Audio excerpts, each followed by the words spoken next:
कि मेरे पीठ में मारी लात और दर्द जब बहन राय मोहे आई।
सुनीति के लात मारी, फिर भी सुनीति ने कहा इसका हमें कष्ट नहीं है, तुम जो कहोगी हम उसको हमेशा करूंगी।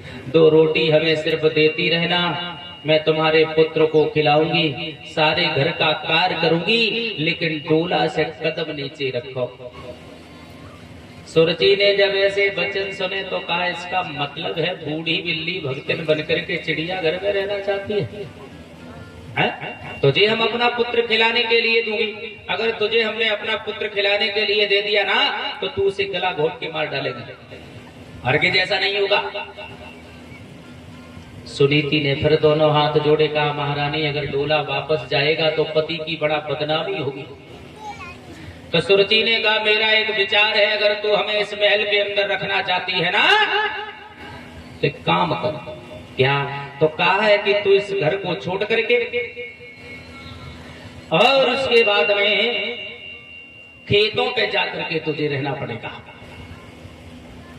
और सुंदर भोजन नहीं मिलेगा, एक शेर जौ मिलेंगे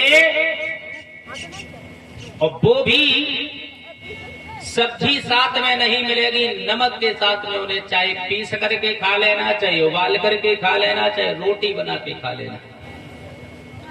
अगर इतने में मंजूर हो तो हम रुक सकती हूँ, अन्यथा मैं तो जाऊंगी अपने घर। प्यारे श्रोताओं, तो सुनीति ने कहा एक शेर जो तो बहुत है, अगर हम भूखे भी रह करके इस आंगन में नहीं बल्कि खेतों पर अपना समय व्यतीत कर लूंगी, लेकिन पति के सम्मान पर आंच नहीं आने दूंगी। राजसी वस्त्र उतारे, फटे पुराने वस्त्र धारण किए और मां महलों से निकल करके खेतों के लिए चल देती है। आंखों में अश्रु की धारा बहती हुई जा रही है, मन में विचार करती जा रही है, दीन बंधु मैंने तो अपने पति की शादी इसलिए कराई थी कि दूसरी बहन जब घर में आएगी तो घर में खुशी आएगी, उसके उधर से जब किसी बालक का जन्म हो जाएगा तो आंगन में सुख शांति आएगी। लेकिन मैंने विवाह कराया इसलिए नहीं कराया था कि हमें इस घर से निकलना पड़ेगा। प्यारे श्रोताओं, आंखों में आंसू है, रोती हुई जा रही है, दीन बंधु कैसी तुम्हारी लीला है। मन में विचार करती है, परमात्मा अच्छे कर्म करने के लिए अच्छा काम कर किया था मैंने, लेकिन हमारी किस्मत ही ऐसी है जो हमें घर से निकलना पड़ा। इधर छोटी रानी तो महलों में रह रही है, सुनीति खेतों पर रह रही है। सनहे सनहे वक्त व्यतीत हुआ। व्यास के पुत्र श्री सुखदेव समझाते हैं कि हे उत्तरानंदन परीक्षित, धीरे धीरे जब समय व्यतीत होता है, एक दिन सुनीति रात्रि के समय बैठी है टूटी सी चारपाई पर, उस टूटी सी झोपड़ी में मन में एक विचार आ रहा है कि ऐसे जीवन से तो मर जाना अच्छा है।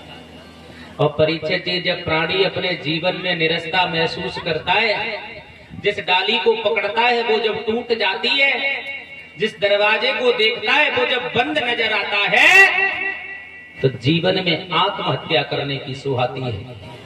सुनीति मन में विचार करती, परमात्मा ऐसे जीवन से तो मर जाना अच्छा है। बिना पति के कभी एक दिन अकेली नहीं रह सकी, आज इतना समय हो गया पति के दर्शन नहीं हुए।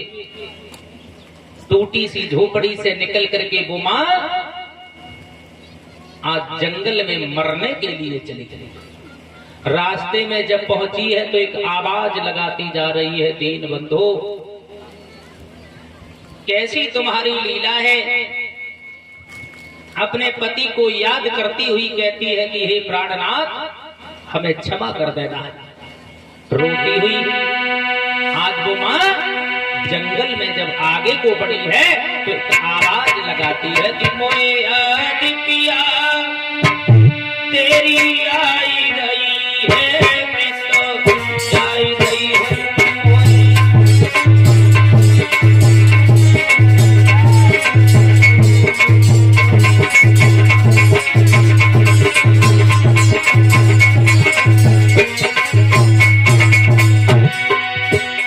रोती हुई आगे को बढ़ी, अपने पति का ध्यान करती है और कहती है कि हमें माफ कर देना, आज के पहले बिना आपकी इजाजत के कभी कोई कदम नहीं रखा। मोए आज कलम तेरी आई रही है, मैं तो आई रही हूँ।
जब निकल पड़ती है